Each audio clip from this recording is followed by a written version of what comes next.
નમસ્તે વિદ્યાર્થી મિત્રો. યુનિટ 3ના સત્ર 2ની અંદર આપણે ભાગ 2ની અંદર ટમેટાનું, બટાટાનું, બરાબર, રીંગણાનું અને મરચાંનું આ જે સ્પેસિંગ એટલે કે વાવવાની વચ્ચે જે અંતર રાખવાનું હતું ત્યાં સુધી આપણે જોયું હતું.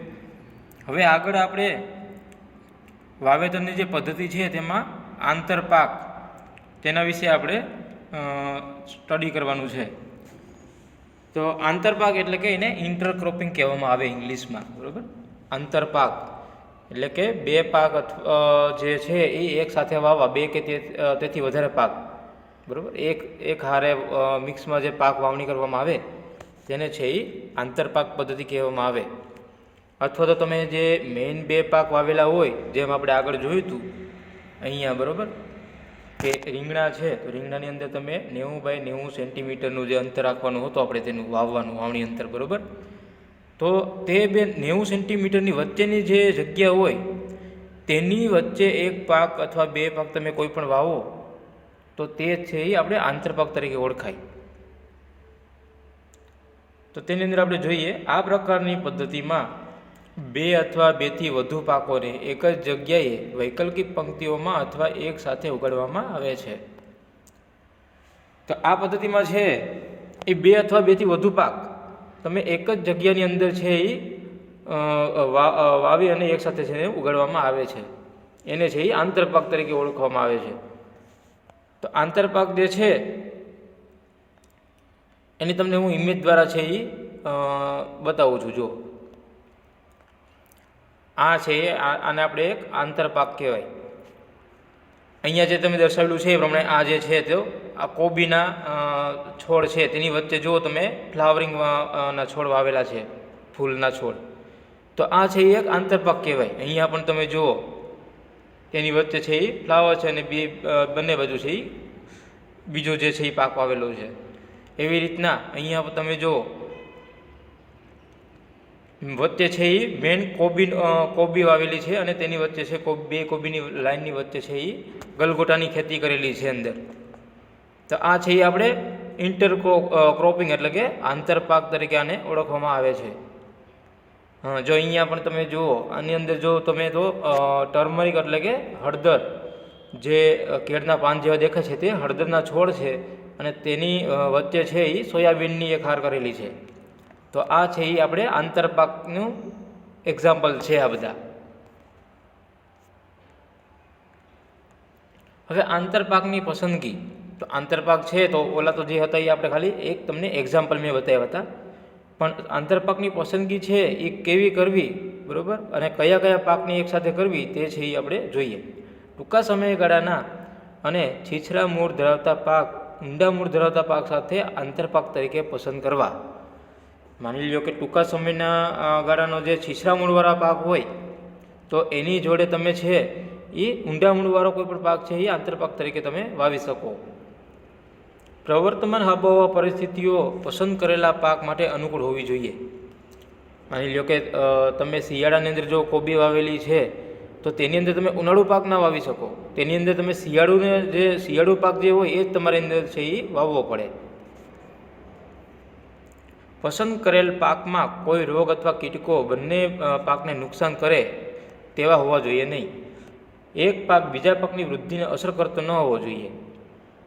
અને પસંદ કરેલ આંતરપાક બે ચાસ વચ્ચેની જગ્યામાં સારી રીતે છે એ વૃદ્ધિ પામવા જોઈએ.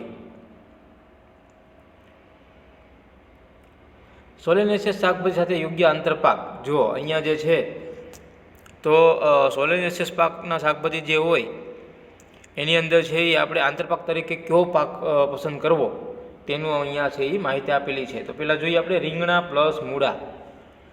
તો તમે રીંગણીનો છોડ છે તો તે બે હાર રીંગણીની વાવેલી હોય તેની વચ્ચે છે એ તમે મૂળાનું વાવેતર કરી શકો. બે લાઈન છે તે મૂળાની તમે કરી શકો. પછી ટમેટાની અંદર છે એ તમે મૂળા પ્લસ લેટ્યુસ એટલે કે જે ભાજી પાક, બરાબર, તે છે એ તમે વાવી શકો. આ બધા છે એ બધા શિયાળુ પાક છે. કોઈ પણ છે એ ઉનાળુ ઋતુનો કોઈ પણ છે એ આની અંદર પાક લેવામાં આવ્યો નથી, કારણ કે સેમ ઋતુનો પાક લેવો પડે આપણે. સીમાં છે ટમેટા પ્લસ પાલક. તો ટમેટા છે એ બી શિયાળુ છે અને પાલક પણ શિયાળામાં થઈ, બરાબર. તો 2 હાર ટમેટાની અને તેની વચ્ચે તમે પાલક છે એ વાવી શકો આંતરપાક તરીકે. પછી રીંગણા પ્લસ ફૂલકોબી, આગળ આપણે જોયું હતું ફોટામાં, ઇમેજમાં, એમાં શું હતું, એમાં ફૂલકોબી ફ્લાવર એટલે કે કોબી પ્લસ એની સાથે છે એ ગલગોટાની ખેતી હતી. તો તમે રીંગણાની સાથે બી તમે છે એ ફૂલકોબી વાવી શકો. તો આ હતા આપણે આંતરપાકના ઉદાહરણો. હવે તેના ફાયદા શું છે? આંતરપાક છે એ આપણે વાવીએ છીએ તો આપણે આંતરપાક તરીકે શું કામ વાવવું જોઈએ? તો એના કંઈક ફાયદા હોય તો જ આપણે વાવવું હોય ને. તો તેના ફાયદા છે એ જોઈએ આપણે.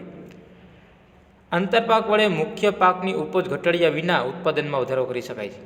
આંતરપાક છે એ તમે વાવો વચ્ચે તો જે મેઇન પાકમાં તમને ઉત્પાદન મળતું હોય એમાંથી જે તમને આવક આવતી હોય એ તો આવે જ, પ્લસ એના સિવાયની તમને આંતરપાક તરીકે જે પાક વાવો એની વધારાની ઉપજ અને વધારાની આવક છે એ તમને એમાંથી મળે. બી, તેમાં જમીન, મજૂર અને અન્ય સ્ત્રોતોનો વધુ સારી રીતે ઉપયોગ કરી શકાય. તેની અંદર જમીનનો ઉપયોગ કઈ રીતે કરી શકાય? તો કે તમારે જે 2 છોડ વચ્ચેનું એટલે કે 2 હાર વચ્ચેનું અંતર જે રાખેલું હોય એમાં જે વચ્ચેની જગ્યા હોય તો એમના પડતર જ હોય છે, તો તે જમીનનું છે એ આપણે પૂરેપૂરો સદુપયોગ કરી શકીએ આની અંદર. સી, તે ખેડૂતોને વધારાની આવક પૂરી પાડે છે. જે મેઇન પાક આપણે વાવેલો હોય એ તો આપણે આવક આવે જ છે, પ્લસ તમે આ જે આંતરપાક એટલે કે ઇન્ટરક્રોપિંગ તરીકે જે નવો પાક વાવ્યો છે વચ્ચે, તો એ છે એ તમને વધારાની આવક, એક્સ્ટ્રા ઇન્કમ છે એ તમને પૂરી પાડી દે. ડી, આંતરપાક જમીનના વિવિધ સ્તરોમાંથી પોષક તત્વો મેળવતા હોવાથી જમીનની ફળદ્રુપતા જળવાઈ રહે છે. આંતરપાક છે એ જમીનના વિવિધ સ્તરોમાંથી પોષક તત્વો મેળવતું હોય એટલે જમીનની ફળદ્રુપતામાં છે એની ઉત્પાદન ક્ષમતામાં છે એ કાંઈ ઘટાડો કોઈ થતો નથી. ઈ, આંતરપાક જમીનના ધોવાણને ઘટાડે છે અને નીંદણ નિયંત્રણમાં પણ મદદ કરે. જો આંતરપાક તમે વાવો તો એનાથી છે એ જમીનનું ધોવાણ એટલે કે તમે પિયત આપતી વખતે જે જમીનનું ધોવાણ થતું હોય છે તે થતું નથી. પ્લસ નીંદણ નિયંત્રણ એટલે કે જે વધારાનું ઘાસ ઉગી નીકળતું હોય આજુબાજુ છોડની, તો તમે આ આંતરપાક વાવો તો તે છે એ થતું નથી અને નીંદણનું નિયંત્રણ થઈ જાય. એફ, આંતરપાક એક જ જમીન પર વાવેલા અન્ય પાકને છાંયો અને ટેકો પૂરો પાડે છે. તો આંતરપાક છે એ બીજો કોઈ તમે પાક વાવેલો હોય તો એને છાંયો પૂરો પાડે અને એને ટેકો પૂરો પાડે છે તે. તો આ હતા એના ફાયદા. હવે જોઈએ આપણે આંતરક્રોપ પાક જે છે એના અમુક ગેરફાયદા બી હોય છે, તો તે એના ગેરફાયદા જોઈએ. એ, આંતરપાકને કૃષિલક્ષી માવજતની વધુ જરૂર પડે છે. આંતરપાક તમે જે વાવેલો હોય તો તેને છે એ તમારે વધારાની માવજત તેને છે એ આપવી પડે છે. વધારાની માવજતની અંદર તમે જુઓ તો તેના માટે કોઈ રોગ અથવા જીવાત કોઈ બીજી અલગથી આવેલી હોય તો તેના માટે તમારે છે એ એની અંદર છે એ પેસ્ટિસાઇડનો સ્પ્રે છે એ અલગથી કરવો પડે તમારે, બરાબર. તો આ રીતની છે એ આંતરપાકને માટે છે એ માવજત થોડીક વધારે જરૂર પડે એને. બી, આંતરપાકની કામગીરી માટે આધુનિક યંત્રોની જરૂર પડે છે. તમારે આંતરપાક વચ્ચે વાવવું હોય તો તેમાં છે એ તમારે આધુનિક યંત્રો જે છે, બરાબર, તેના વાવવા માટે, બરાબર, તો એ છે એની જરૂર પડે છે. સી, એક છોડ પર ઉપયોગ કરેલ જંતુનાશકોની અસર બીજા છોડ પર થઈ શકે.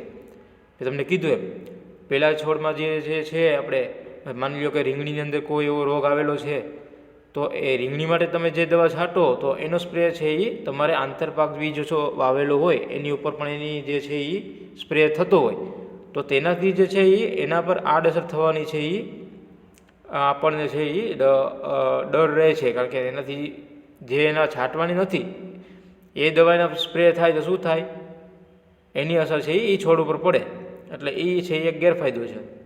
ડી, રોગ અને જંતુઓની અસર આંતરપાકની સરખામણીમાં મુખ્ય પાક પર વધુ થઈ શકે છે. રોગ અને જંતુઓનો જે અટેક થાય, બરાબર, કોઈ પણ રોગ આવેલો હોય તો મુખ્ય પાકમાં છે એનો અસર છે એ વધુ થાય. આંતરપાક છે એ આપણે પાછળથી વાવેલો હોય તો તે છે એ નીચો હોય છે, તો તેનાથી છે એ આ બી એક ગેરફાયદો છે કે આંતરપાકની સરખામણીમાં છે મુખ્ય પાકમાં છે એ વધારે જંતુઓનો એટેક થઈ શકે. હવે પાકની ફેરબદલી. પાકની ફેરબદલી એટલે શું? તો કે આપણે જ્યાં શિયાળુ, ઉનાળુ અને ચોમાસું પાક લેવાતા હોય, બરાબર, તો એ ત્રણેય સિઝનમાં એક સરખા ક્રોપ છે એ આપણે ન વાવતા હોય, અથવા તો છે એ વાવતા હોય તો ન વાવવા જોઈએ, અથવા તો વર્ષે દર વર્ષે એકને એક પાક લેતા હોય આપણે તો એ છે એ ન રહેવું જોઈએ. એની જગ્યાએ આપણે પાકની ફેરબદલી કરવાની. એક વર્ષ જે છે એ આપણે માની લ્યો કે તમે મગફળી વાવી છે તો બીજા વર્ષે તમે એની અંદર છે એ સોયાબીનનું વાવેતર કરવું, તો એ એક ક્રોપ રોટેશન થયું કહેવાય. બરાબર. તો ક્રોપ રોટેશન એટલે પાકની ફેરબદલી એટલે ક્રોપ રોટેશન. ક્રોપનું પાકનું છે એ રોટેશન કરતું રહેવાનું દર વર્ષે. બરાબર. તો તેની અંદર આપણે જોઈએ, એક જ જમીન પર દર વર્ષે એક જ પ્રકારનો પાક ન લેતા દર વર્ષે અથવા અમુક વર્ષના અંતરે જુદા જુદા પાક લેવામાં આવે છે તેને પાકની ફેરબદલી કહે છે. પાકની ફેરબદલી એટલે ક્રોપ રોટેશન. ઇંગ્લિશમાં તેને ક્રોપ રોટેશન કહેવાય. તો મેં તમને કીધું એમ એક જ જમીન પર છે તો દર વર્ષે આપણે એક જ પાક વાવતા હોય કે અથવા તો અમુક વર્ષ સુધી આપણે એકને એક જ પાક વાવ્યા કરીએ. માની લો કે શેરડી વાવી છે તો શેરડી તમે લગાતાર 2-3 વર્ષ વાવો તો એ છે એ જમીન માટે થોડુંક ફળદ્રુપતા ઘટાડી દે. તો એના માટે છે જમીનની ફળદ્રુપતા જાળવવા માટે છે એ આપણે ક્રોપ રોટેશન છે એ કરવું પડે. અથવા તો કોઈ પણ જમીનજન્ય ફૂગજન્ય રોગો હોય તો તેના કંટ્રોલ માટે પણ આપણે છે એ આંતરપાક કરવામાં આવે છે, પાકની ફેરબદલી કરવામાં આવે છે. હવે ફેરબદલી માટે પાકની પસંદગી. તો તમારે પાકની ફેરબદલી એટલે કે ક્રોપ રોટેશન કરવું હોય તો તેની અંદર છે કયા પાકની પસંદગી કરવી જોઈએ તે જોઈએ. પાકની ફેરબદલી માટે દર વર્ષે એવા પાક પસંદ કરવા કે જેથી જમીનની ફળદ્રુપતા જળવાઈ રહે. મેં તમને કીધું ને અગાઉ, પાકની છે એ ફળદ્રુપતા જાળવવા માટે છે એ આ ક્રોપ રોટેશન કરવામાં આવે છે. અહીં પાક એક વર્ષ કે વધુ વર્ષો માટે ફેરબદલ કરવામાં આવે છે. જુદા જુદા પ્રકારના પાક એવી રીતે પસંદ કરવામાં આવે છે કે જેથી પાકને નુકસાનકારક જંતુઓની શક્યતા ઘટાડી શકાય. જમીનની ફળદ્રુપતા જાળવવા માટે એક વર્ષે ટૂંકા મૂળવાળા પાક તો બીજા વર્ષે છે એ ઊંડે સુધી જતા મૂળવાળા પાક છે એ વાવવામાં આવે છે. હવે જોઈએ આગળ આપણે સોલેનેસિયસ શાકભાજી સાથે યોગ્ય પાકની ફેરબદલી.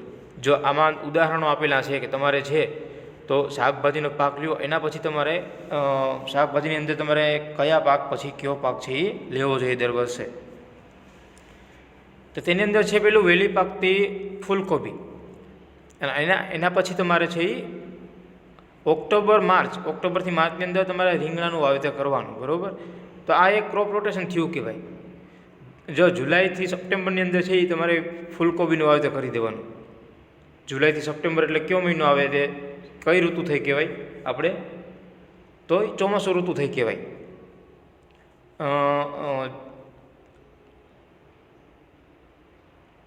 હા, ચોમાસું પછીની ઋતુ જ થઈ કહેવાય આપણે જુલાઈથી સપ્ટેમ્બર સુધી. બરાબર. હવે આવે છે એના પછી લીલા શાકભાજીના પાક. એ છે એ આપણે જૂન જુલાઈમાં જ લઈ લેવાના. એ બી ચોમાસું પાક છે. બરાબર. ચોમાસું જૂન જુલાઈ છે, જૂનમાં આપણે ચોમાસું મોસ્ટ ઓફ બેસતું હોય છે. તો ત્યારે છે એ લીલા શાકભાજીના પાક વાવી અને વહેલા પાકતા ટમેટા છે એ એના પછી આપણે ઓગસ્ટ ડિસેમ્બરમાં છે એ વાવી દેવા જોઈએ. તેના પછી ડુંગળી ડિસેમ્બરથી મે સુધી. બરાબર. તો આ રીતના જે છે આપણે ક્રોપ રોટેશન કયા પાક પછી કયા પાકનું રોટેશન કરવું તે અહીંયા દર્શાવેલું છે. રીંગણાનો પાક છે તો તમારે મેથી ઓક્ટોબર સુધીમાં રીંગણાનો પાક લઈ અને પછી છે એ તમારે કોળાનું વાવેતર કરી દેવાનું ઓક્ટોબરથી ફેબ્રુઆરી સુધી. એના પછી તમારે ભીંડાનું વાવેતર ફેબ્રુઆરીથી મે સુધી. તો એ ભીંડો છે એ આપણે ઉનાળામાં સારી રીતે થાય તો તેનું છે એ રોટેશન આપણે ઉનાળામાં ભીંડાનું કરી દેવાનું. જ્યાં 3 સિઝન લેવાતી હોય ત્યાં છે એ આ 3 પાક તમે લઈ શકો. પછી જુઓ તમે ભીંડો પ્લસ ફૂલકોબી પ્લસ ટમેટાં, ભીંડો બટેટા પ્લસ ટમેટાં, એવી રીતના નીચે જુઓ તમે ટમેટાં અને એની પછી છે એ તમે ડુંગળીનો પાક લઈ શકો. જૂનથી નવેમ્બર સુધી ચોમાસામાં ટમેટાનો પાક લેવાનો અને એના પછી ડિસેમ્બર મહિનાથી શિયાળાની અંદર છે એ તમે ડુંગળી વાવી અને તમારે છે એ તમે બીજો પાક ડુંગળી છે એ લઈ શકો. જેમ અહીંયા તમે આપણે આજુબાજુમાં તમે જુઓ તો રાજુલા તાલુકાની અંદર આપણે કપાસ મોસ્ટ ઓફ વાવેલો હોય છે. તો કપાસ છે એ કાઢીને માણસો શું કરે, ડુંગળીનું વાવેતર કરે છે અહીંયા. તો એ એક ક્રોપ રોટેશન થયું કહેવાય. બરાબર. હવે એના ફાયદા શું છે એ જોઈએ આપણે. ક્રોપ રોટેશન છે એટલે કે પાકની ફેરબદલી કરવાના ફાયદા શું છે? પાકની ફેરબદલી કરવાથી જમીનની ફળદ્રુપતા જળવાઈ રહે છે. બરાબર. પાકની ફળદ્રુપતા છે એ જમીનની ફળદ્રુપતા જળવાઈ રહે એના માટે છે એ ક્રોપ રોટેશન કરવામાં આવે છે. બી, તે જંતુઓ, નીંદણ અને માટીના કારણે થતા રોગો અટકાવવામાં મદદ કરે છે.